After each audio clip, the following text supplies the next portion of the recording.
Minister, the question relates to the number of people admitted into direct provision since January 2020 and the number who have left direct provision in that time, and the arrangements that have been made for those that remain in direct provision in relation to independent living in line with the programme for government. So you might let us know what's happening in relation to this and whether the numbers are going down or not.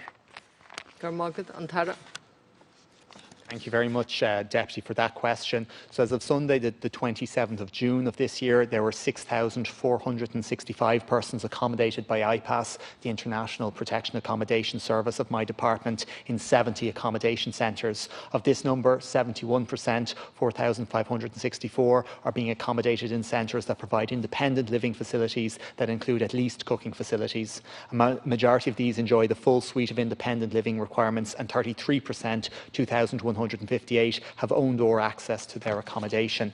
In the 46 permanent centres, some 74% of the 7,719 bed spaces allow the residents full access to independent living, with 31% of total bed space capacity being in own-door units, where residents have a private cooking facilities in self-contained units, such as apartments. In the 24 emergency centres, 9 provide independent living in the form of provision of cooking facilities. In relation to the numbers arriving and leaving, I can confirm that 1,007 persons entered international protection accommodation services between 2020 and in 2020, and 465 persons entered up to the end of June of this year. And between January and May of this year, 1,468 persons formally left the IPAS accommodation. We don't have the numbers up to the end of June just yet.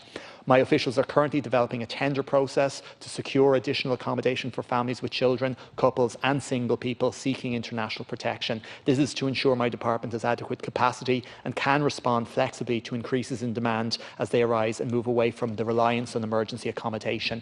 And the aim of this process is to improve the quality of the accommodation and services offered to international protection applicants and to align more closely with the aims of the White Paper and with the national standards. And as the Deputy will be aware, independent living is absolutely central to those national standards. Thank you. Éamon Ó Cuív.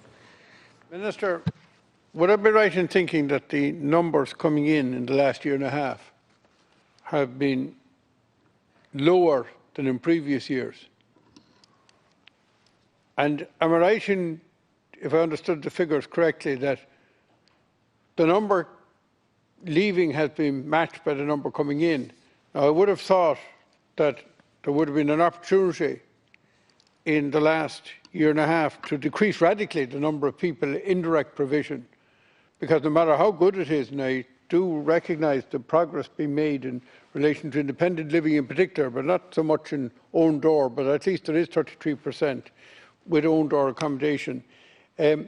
What discussions have you had with the Department of Justice as to how they might expedite actually reducing the numbers of people in direct provision? Thank you, Deputy. And look, you touch on an important point in that the success of the White Paper that this government has brought forward is predicated on the ability to process claims for international protection in a far more speedy manner than currently is done. And there's a commitment to that by the Department of Justice in terms of their response to the Catherine Day report. It's something I've engaged extensively with Minister McEntee on, and Minister Brown is currently taking responsibility for this, and I'm meeting him in the near future to discuss this particular issue. I think you're right to say there was a significant drop in the number coming in over the last the last 16 months, and the same number approximately left.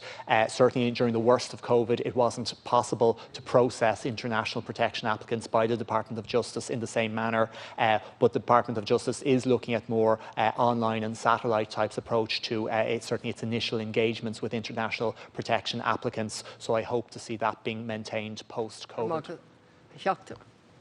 Yeah, I'd have to say I'm very disappointed to hear that the department couldn't do what the rest of us had to do, the Department of Justice, not your department, and continuing processing these applications, because, you know, most of these processes lend themselves to being done online, and all sorts of services have been provided incredibly effectively during this period, and it seems cruel that people are being retained in direct provision because of the inability of the service to actually deal with the applications. And I wish you all the best in your meeting.